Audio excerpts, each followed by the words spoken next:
Yes, last year. So this is my second time here.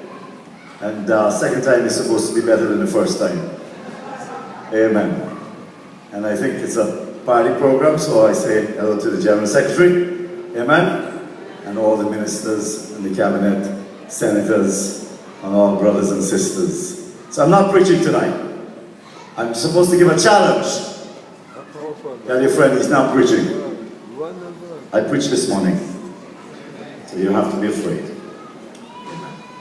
Not that you're afraid of preaching, though.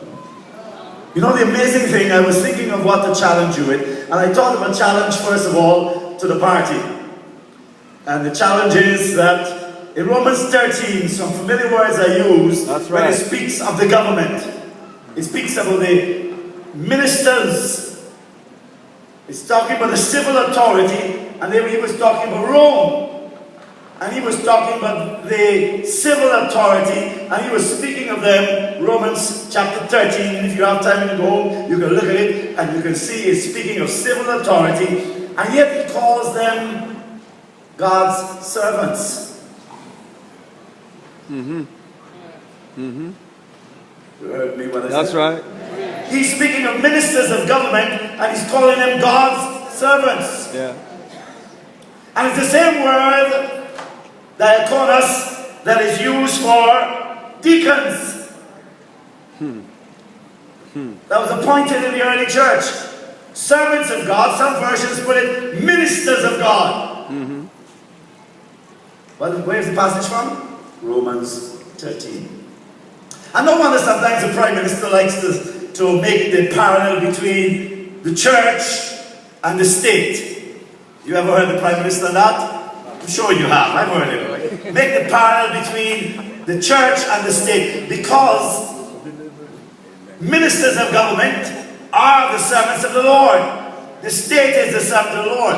And the Attorney General would like to know, in that same passage it talks that they do not hold the sword in vain.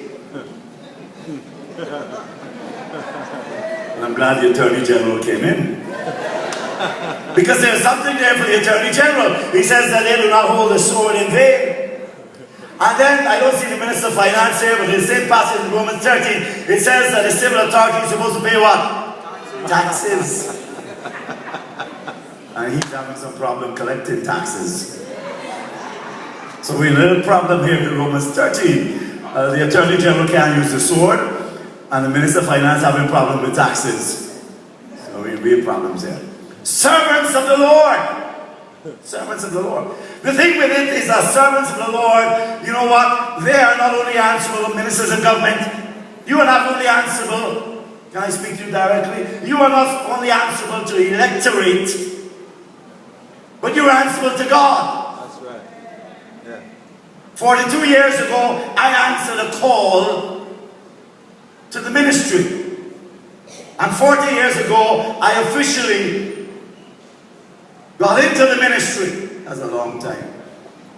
And some ministers of government, they've got into politics. But they're just as much servants of God as I am.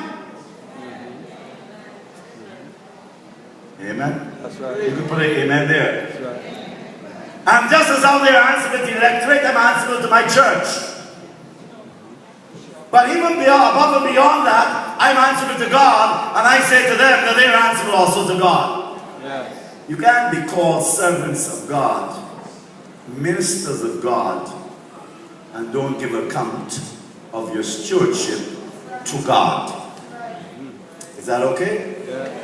I was thinking of what to say tonight, and I thought of 1 year I spent in Edinburgh studying, doing some postgraduate work. And as I was studying in Edinburgh, I was exposed to liberation theology. And the tenets of that just struck me. And this is a word for the party. This is a word, General Secretary, for the party. Because when we study, we talk about the preferential choice to the poor. And that's at the root of the liberation theology, that the preference is for the poor. Who is the poor? The marginalized, the voiceless. Amen. And as ministering servants of God, you have to keep your eyes on the poor. Not just the welfare recipients, not those that need a hand up in terms of welfare services, But you have to look in terms of the marginalized, the voiceless, the poor. Yep. Yep. And you can't lose track of that. That's Even right. in rough economic times. That's right. The party has to remain true to its roots. Yes. Can I get an amen there? Yes. Yes, sir. And its roots are about the poor, the marginalized, the voiceless. And in that group, there is none greater than those who are differently able. That's right. Amen. And I want to challenge the party in this, its 59th year, to remember that.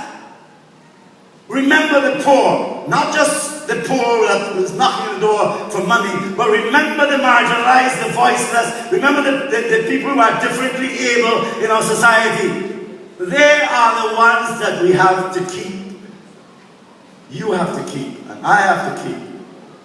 We have to keep together, our eyes on. Because one day God will say to us, both ministers of government, both parties, and to ministers of the cloth, God will say to us, when I was hungry. And then they will say, Lord, when did we see you hungry? And then they will say, we never saw you hungry. When did we see you naked? When did we see you poor? And that wide definition of poor. When did we see you in need? When did we see you sick and in prison? And that is what drives me. Amen. I tell people I could have done a number of things. I'm not lazy, and thank God I got my intelligence. But you know, I felt God calling me to the ministry. And I answered that call at about age 18. And I'm a little older now than the party.